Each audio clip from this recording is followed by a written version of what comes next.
السلام عليكم ورحمة الله وبركاته، أهلا وسهلا بكم جميعا. دي أخبار الزمالك. أتمنى الفقرة تكون خفيفة على قلبكم. ادعمونا بلايك الفيديو وسبسكرايب بالقناة، ومتشكر لكم جدا على دعمكم.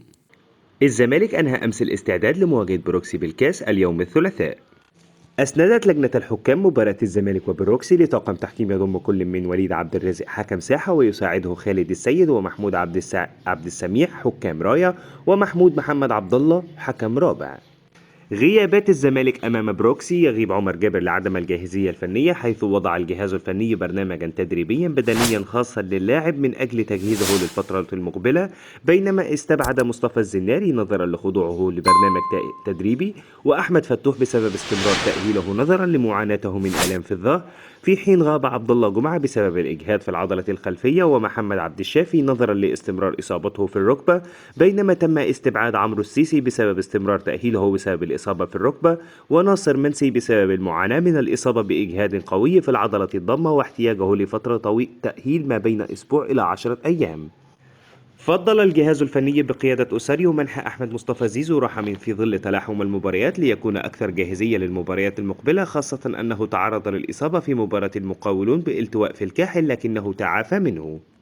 قائمة الزمالك أمام بروكسي في الكاس: في حراسة المرمى محمد عواد، محمد صبحي. في خط الدفاع حمزة المسلوسي، محمود حمدي الونش، حسام عبد المجيد، محمد عبد الغني، محمود شبانة، محمد طارق، حاتم محمد سكر.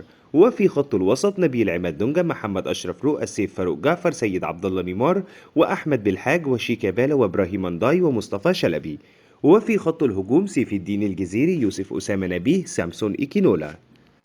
مصدر بالزمالك: أوساريو معجب بأداء المغربي وليد الكارتي، وأشاد به وبالمستوى المميز له مع الفريق السماوي، واصفا إياه بأنه من أفضل اللاعبين في مراكزه، وشدد على أن أوساريو لم يترك مباراة في الدوري دون مشاهدتها، ولعل واحد من أسباب جعل الميران صباحا ليشاهد مباريات الدوري والكاس والرابطة ويتابع جميع اللاعبين ويسجل ملاحظاته عنهم. وأوضح أن أوساريو سجل اللاعب ضمن قائمة اللاعبين المميزين، وكتب أنه رقم 18 بفريق بيراميدز، وعرف بعد ذلك اسمه وجنسيته وأثنى عليه بشدة، وأنه يتابعه في جميع المباريات الخاصة بفريقه. يلتقي الزمالك مع بروكسي اليوم الثلاثاء على استاد القاهرة الدولي في تمام الساعة 6 مساء بتوقيت القاهرة.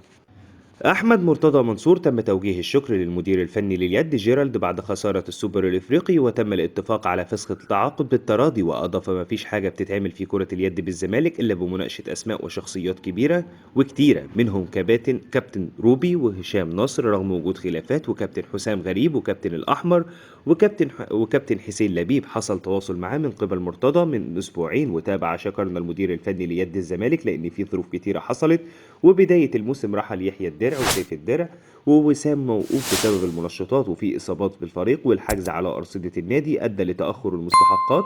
وأردف تم مناقشة كابتن الفريق أحمد الأحمر وكابتن حماد عبد الباري، وتم الاستقرار هنكمل بكابتن أحمد هتلر وهو الأقدر أن يكمل. وتم عمل تعديلات في القائمة، وعرضنا عليهم يدعموا بأسامة الجزيري لكنه اعتذر، ولاعب الإفريقي التونسي ما كانش ينفع يجي إلا في السوبر فقط. واختتم نثق في فريق اليد وسيتم تدارك الأخطاء الفنية، وبنحاول ننقذ الموسم ببطولة تانية علشان فزنا ببطولة بداية الموسم. أحمد مرتضى هنتكلم فيه تفاصيل علشان نوضح للجمهور من الساعة 10 صباحا أمس في اجتماعات بالنادي، وأضاف: اجتمعت بكابتن حماد عبد الباري بعد مباراة السوبر وكابتن أحمد الأحمر، وطلعنا التعهد مش ضربا فيهم، لا، تأكيد إنهم رجالة وإنهم عاوزين يشاركوا في البطولة رغم الظروف. وتابع النادي الوحيد في العالم رئيسه بيتوقف وجوه الوقف بيتوقف، وما بناخدش أي دعم وبنجيب فلوس بعرق جبيننا. لازم الناس تبقى فاهمة الأمور صعبة والحرب اللي بيواجهها النادي من الداخل قبل الخارج. وشدد كابتن حماد عبد الباري: طلب مننا طلبات وأعطيناه حرية الانسحاب، وقلنا الزمالك ما بينسى، وقال لنا الزمالك ما بينسحبش. أحمد مرتضى: في إشاعة سخيفة إننا هنبيع عمرو الفولي وهذا غير صحيح. مسؤولي فريق اليد طلبوا طلبات محددة ممثلا في كابتن أحمد الأحمر أو حماد عبد الباري، وطلبوا يكملوا في البطولة، والمستشار مرتضى كلمته وقال واثق فيهم وياما فرحونا وكانوا رجالة. وواصل: عاوز أقول للناس علشان الناس مش متذكرة، الزمالك أخذ الدوري عدد 17 بطولة في اليد منذ بداية ولاية مرتضى في 2014. لما استلمنا النادي كان الزمالك بينزل درجة تانية. واختتم: حبيت أذكر الناس إن في 17 بطولة والفريق ده كان طفش، ومرتضى منصور رجعه لأن في حملة إن المجلس خرب النادي. حضرتك مش مدرك 17 بطولة في 9 سنين. ميدو عبر برنامجه محمد عبد الشافي لم يتخذ قرارا بالاعتزال بنهاية الموسم كما تردد خلال الفترة الأخيرة، وشدد عبد الشافي لم يبلغ حتى المقربين منه بقرار اعتزاله بنهاية الموسم الجاري. وأكمل عبد الشافي لا يفكر في الاعتزال وكل تركيزه على التعافي من الإصابة. وأتم عبد الشافي لاعب نموذجي ولم يحصل على حقه إعلاميا. ميدو سامسون إيكينولا مهاجم جيد ويجيد التسجيل بيمينه وبشماله. وتابع سامسون ليس مهاجم يتحرك في المساحات ولكنه يجيد التسجيل، وأردف سامسون قوي جدا بدنيا ويستحق فرصة. لاعيبة الزمالك بتبعد عن سامسون بسبب قوته البدنية، وواصل أوساريو يهتم بكل التفاصيل وكل يوم يعمل عملا مختلفا. واختتم أوساريو مدرسة لاتينية لكنه حصل على رخصة تدريبية من الاتحاد الإنجليزي، وبالتالي دمجه رائع يعمل بشكل بدني قوي مع لاعبي الزمالك. هاني حتحوت أوساريو قرر إجراء تغييرات كبيرة في تشكيلة الزمالك أمام بروكسي من أجل رغبة المدير الفني في إعطاء الفرص لبعض العناصر التي لا تشارك. وأضاف أوساريو يريد من خلال هذا التغيير الحكم على بعض العناصر قبل تحديد قائمة الراحلين عن الفريق مع نهاية الموسم. هاني حتحوت محمد عبد الشافي نجم نادي الزمالك استقر على أن يكون هذا الموسم هو الأخير له في رحلته في عالم كرة القدم. وتغنى حتحوت بقدرات محمد عبد الشافي خلال مسيرته الاحترافية في الملاعب، مؤكدا أنه قدم نموذج يحتذى به للجميع بسبب التزامه داخل الملعب طوال مسيرته الكروية. نقلا عن يلا كرة نقلا عن مصدر مقرب من محمد عبد الشافي، فإن اللاعب قرر أن الموسم الحالي هو الأخير له في الملاعب ومع الزمالك. وأشار إلى أن سبب قرار عبد الشافي بالاعتزال هو السن بالإضافة لتكرار الإصابة، ويغيب ظهير أيسر الزمالك عن المشاركة مع الفريق منذ فترة بسبب الإصابة التي يعاني منها. ويعتبر محمد عبد الشافي أحد أهم اللاعبين في مركز الظهير الأيسر في الزمالك وفي مصر، وأحد أكثر النجوم خلقا والتزاما.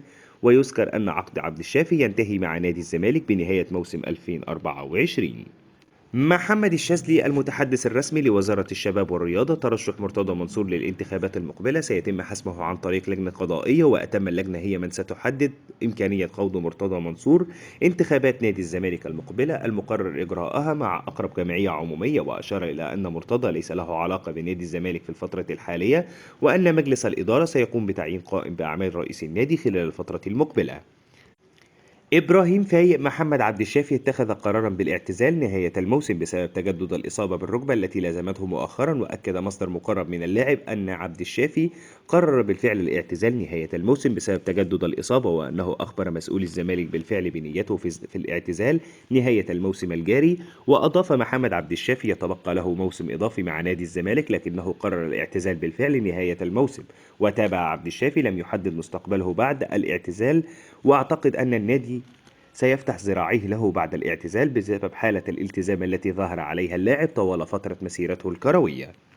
سيف زاهر بالنسبة للتقرير الخاص بمباراة السوبر فقد أكد أن محمود البنا لم يكتب فيه أي شيء يدين لاعبي الأهلي، وإنما وصف ما حدث بأنه نرفزة ملعب ولم يحدث أي تجاوز، وأنه لو كان حدث تجاوز كان سيخرج الكارت الأحمر على الفور، مشيرا إلى أن الاتحاد حتى الآن لم يطلع على تقرير الحكم محمود البنا. وأكد أن نادي بيراميدز تقدم بشكوى رسمية للاتحاد بسبب ما صدر من لاعبي الأهلي تجاه لاعبيه.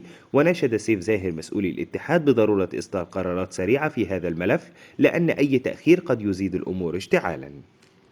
بس كده هي دي كل الاخبار اللي كانت معانا النهارده عن نادي الزمالك. اتمنى الفقره تكون خفيفه على قلبكم. ادعمونا بلايك الفيديو سبسكرايب للقناه، ومتشكر لكم جدا على دعمكم. لو عندكم اي ملحوظه سيبوها لنا في التعليقات. سلام.